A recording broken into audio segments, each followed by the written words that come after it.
Okay, welcome to today's ELE 475. Whoops. So today we are going to be moving to a little bit different topic. We're going back to one of the topics we talked about at the beginning of class in lecture 3. We're going to be talking about caches. And we're actually spending 2 lectures on caches because they're really important to performance.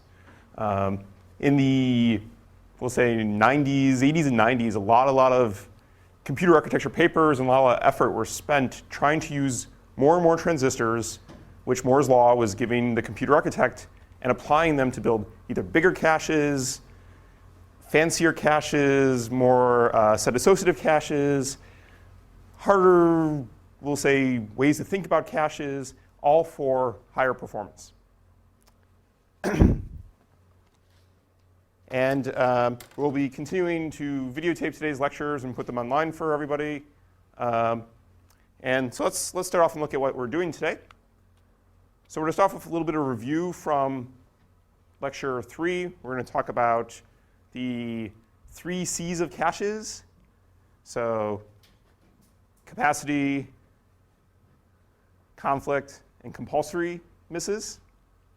We'll be talking about the basic cache optimizations we had talked about in lecture 3, which are mostly kind of make your cache bigger, make your cache more highly associative, somehow to reduce these 3 C's. And then we're going to start talking about much more advanced cache organizations and optimizations we can make. So let's briefly talk about it. It's sort of a hodgepodge. And this is kind of just the nature of the beast. There's lots of little things that sort of add up to make either the cache more effective or integrate the cache into your pipeline more efficient. And this is only the beginning. We will have about 5 or 6 more topics next time. But let's start off by looking at what we're going to be talking about today. So we're going to look at how to pipeline a cache right. So one of the things we haven't really thought about when we were working on our labs is we do a write to the cache, and it just sort of magically gets stored there. But if you actually are trying to build a real cache, you have to look at the tag data, and then you have to write the data. Because you don't want to be writing something into the cache if it's, let's say, a different piece of data is in that same location.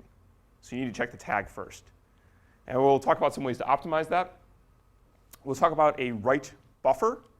A write buffer is an extra data structure we can put after our first level of cache, which can hold victims.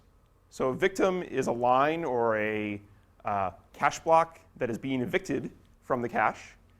And if you are going to, let's say, replace something in the cache, you need some place to put the old data, or the data that was, let's say, dirty in the cache from before. And the slow way to do this, or things we sort of looked at up to this point, is you take that line and you wait for it to go get written into either memory or the next level of cache. But if you want to go faster, you can think about trying to store it some way, place in some side structure, and we'll say write to the next level cache or write to the main memory in the background. We'll talk about multi-level caches. So multi-level caches, meaning you have a level 1, a level 2, a level 3, maybe a level 4 cache, then main memory, and why this can improve performance. We'll talk about victim caches. Victim caches is this idea that can basically increase the associativity of a cache by putting a low associative cache, or maybe a direct mapped cache, next to a cache with very high associativity. So maybe like a fully associative cache, and then you use them together to basically implement a pseudo higher associativity cache. We're going to talk today about prefetching, both hardware and software. So prefetching is the act of either a piece of hardware or software trying to get data that you need early into your cache. We'll talk about how to increase the bandwidth to your cache. So up to this point, we've looked at doing 1 memory operation per cycle. Well, we built machines that can execute 2 operations per cycle. And on your exam, you had a machine which could execute 3 operations per cycle. Wouldn't it be great to be able to do 3 memory operations per cycle versus just 3 ALU operations? So how do we go about doing that? Well, we can put multiple ports on this structure but that's not particularly great for performance from a clock perspective because it makes the structure very large. So you can start to think about banking, which we'll talk about today, as a mechanism to increase the bandwidth. And then we're going to talk about a bunch of different compiler optimizations or software optimizations that the compiler can do to restructure code to have better cache performance. So this is just what we're talking about today. Next lecture, we're going to continue on this. And the main topic of next lecture, as far as the advanced cache optimizations are concerned, is we're going to be talking about how to build caches which can deal with out-of-order memory, or can deal with the ability to have loads and stores which hit in the cache, or loads and stores which miss in the cache, and then you can continue on past that point. So in our sequential machine up to this point, even in our out-of-order machines we were talking about, when you took a cache miss, you basically had to stop the machine, because you had to wait for the data to come back, because you didn't know if the next instruction was going to need that data, or maybe the next load would need that data, or something like that. So if you want to try to go out of order, you can start thinking about that, and that's what the bulk of next lecture will be about, is how do you go out of order in your memory system, or what this is largely sometimes called is a non-blocking cache. And I should point out that a non-blocking cache is actually not just for out-of-order processors. This is sometimes good for in-order processors. So if you have an in-order processor, the instruction sequence is going in order, but you don't want to, let's say, wait when you take a cache miss, you could actually have the memory system be out of order with the pipeline be in order. And that's actually a pretty common thing for people to do. OK, so here let's go look at our review. We have processor. And in our basic machine, we go out to main memory when we want to get data. Main memory is big. It holds everything. But it can be slow. So we put a cache in front of that, which keeps a subset of all the data in the main memory. And it has a faster time. And it can take something, for instance, like this example here, where you go access memory, and you have to wait for the memory to come back. And it can shrink this time. Now, if we look at the sort of average memory access, it's your hit time plus your miss time times your miss rate times your miss penalty. This is just review. OK, so going back to the 3 Cs, here we have a 4-block cache. So it's a 2-way set associative cache. And let's look at what are the major types of misses you can have, or the only types of misses you can have. You can have a compulsory miss. So this just means that's the first time any portion of your program has gone to go access the data. There's no real way around this. Maybe you can prefetch, but you're not really going to magically be able to get the data in there early unless you have some sort of aggressive prefetching mechanism. Capacity. So in this cache here, we have 4 blocks. If you're looping over, let's say, 5 cache blocks worth of data, you're basically not going to ever be able to fit all the data in this cache. Or a more common case is, let's say you have a cache that's an 8 kilobyte cache, that's your L1 cache, and you're trying to add 2 arrays, where each array is 16 kilobytes. Well, that needs 32 kilobytes of data, and maybe even another 8 kilobytes of data if you're not doing it in place for the result matrix. And it's just not going to fit in your cache, so you have capacity problems. And things are just basically going to get continually kicked out of your cache. Conflict means that you don't actually have, you have enough space in your cache, but too many different loads or stores you're trying to access alias to the same location in your cache. So let's say you're trying to loop over 3 different cache blocks, or trying to access 3 different cache blocks, which all alias to one set in the cache. And effectively, you can only fit 2 things, and you're trying to fit 3 things in 2 spots. And this is kind of the pigeonhole principle here. Comes up and says, no, you just can't fit 3 things in 2 boxes. So we get conflicts. OK, so still review here. Let's take a look at one way to reduce our hit time. Hit time is just the fast case. That's actually you find the data in your cache. This is the good case. But for hit time, one way to make it lower, this is actually in nanoseconds, is just to have a smaller cache or a simpler cache. So small, simple caches are, in this drawing here, we have time on the vertical axis. On the x-axis, we have different cache sizes.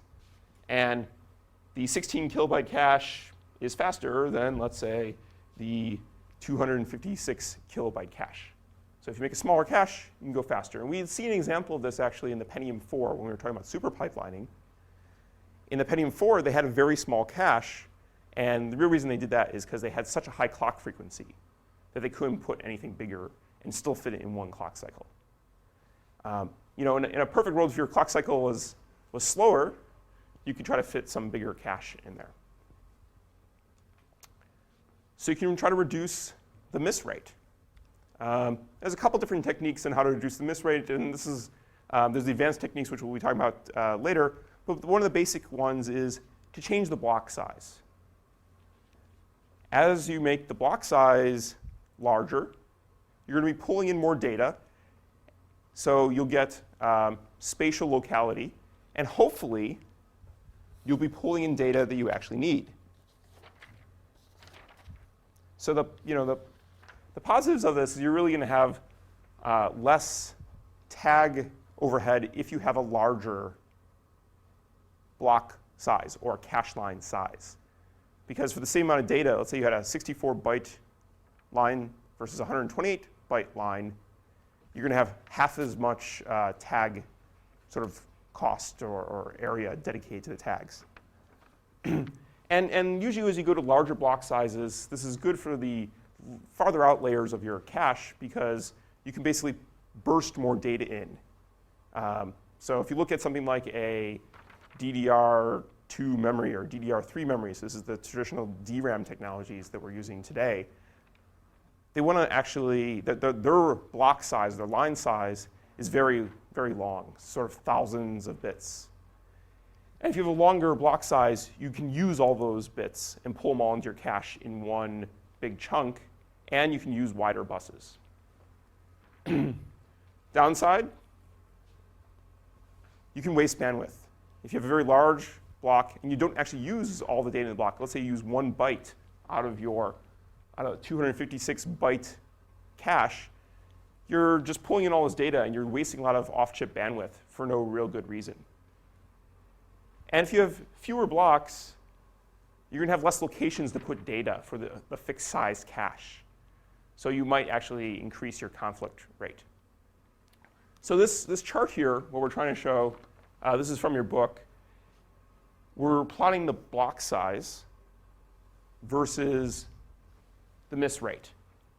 And you want the lowest miss rate possible. So if we start here with a 16-byte block or 16-byte cache size, or cache line, as you increase it, the miss rate actually goes down. But at some point, you end up wasting a lot of bandwidth because you don't have enough, the program will say does not have enough spatial locality. So you actually just end up pulling in more data than you need. You also could potentially have more conflicts. So it starts to go up. So there's sort of a minimum here. Traditionally, people have thought about this as actually increasing block size usually increases your performance for most applications. But that's up to a limit. And the reason why people traditionally thought this is cache sizes used to be sort of smaller, or excuse me, cache block sizes or line sizes used to be smaller, and they sort of started getting bigger. And then people really weren't looking way out here.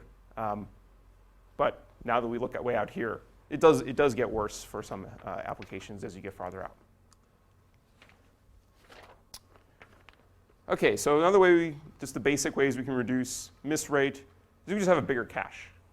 This one's great. Bigger cache, lower miss rate. You got to pay area for this. And potentially, it takes longer to access this larger cache, as we had seen in the first graph that we showed today.